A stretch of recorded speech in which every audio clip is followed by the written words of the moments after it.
Hi guys. So అందరు ఎలా ఉన్నారు, బాగున్నారా? ఎవరైనా చూస్తున్నారా? నేనేనండి. సో బయట వెళ్తున్నాం నేను మా వారు అండ్ చిన్న ఫంక్షన్కి. సో అందుకని చెప్పి ఎండ భయంకరంగా ఉంది. టైం అయితే 2 అవుతుంది. సో అండ్ స్కార్ఫ్ అండ్ స్వెట్స్ పెట్టా, ఫుల్ ఎండ వస్తుంది కదా. సో మా వారైతే హెల్మెట్ పెట్టేసుకున్నారు. సో చిన్న ఫంక్షన్కి అయితే వెళ్తున్నాం. సో మీ అందరూ భోజనం అయిపోయిందా? మేము ఇంకా వెళ్ళి చేయాలి. సో నేను చెప్పేది ఏంటి అంటే, బయట వెళ్ళేటప్పుడు ఆల్మోస్ట్ ఏదైనా ఎక్కువ పనులు ఉంటే తప్ప బయటకు వెళ్ళకండి. సో బయట వెళ్ళేటప్పుడు స్కార్ఫ్ అండ్ స్పెట్స్ పెట్టుకోవడం మాత్రం మర్చిపోకండి ప్రతి ఒక్కరు, ఓకేనా? అండ్ ఎందుకు చెప్తానంటే, మన ఆరోగ్యం మనం కాపాడుకోవాలి కదండి. సో మనీ లేదంటే ఎవరో ఒకరు అప్పిస్తారు, కానీ ఆరోగ్యం పాడైపోతే ప్రాబ్లం కదా. సో అది చెప్తున్నా నేను. సో మా వారు చూడండి.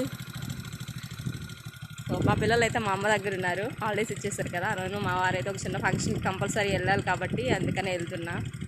సో ఆల్మోస్ట్ నేను చెప్పబోయేది అది, ఎండకి వెళ్ళేటప్పుడు స్కార్ఫ్ అండ్ హ్యాట్ కూడా పెట్టుకుంటారు కొందరు. హ్యాట్ పెట్టుకోవడం వల్ల ఏంటంటే గాలికి పడిపోతుంది. సో ఈ స్కార్ఫ్ అనేది అయితే గట్టిగా ఉంటుంది. అండ్ స్పెట్స్ పెట్టుకోవడం వల్ల కళ్ళకి ఎఫెక్ట్ రాకుండా ఉంటుంది. ఎండ దెబ్బ కొట్టుకుంటూ ఉంటుంది అనమాట, ఓకేనా? సో ఇది అందరూ పాటిస్తారని కోరుకుంటున్నా. సో ఏదో నాకు తెలిసి నేను చెప్పా, అండ్ మీ ఇష్టం తర్వాత. Okay friends, bye,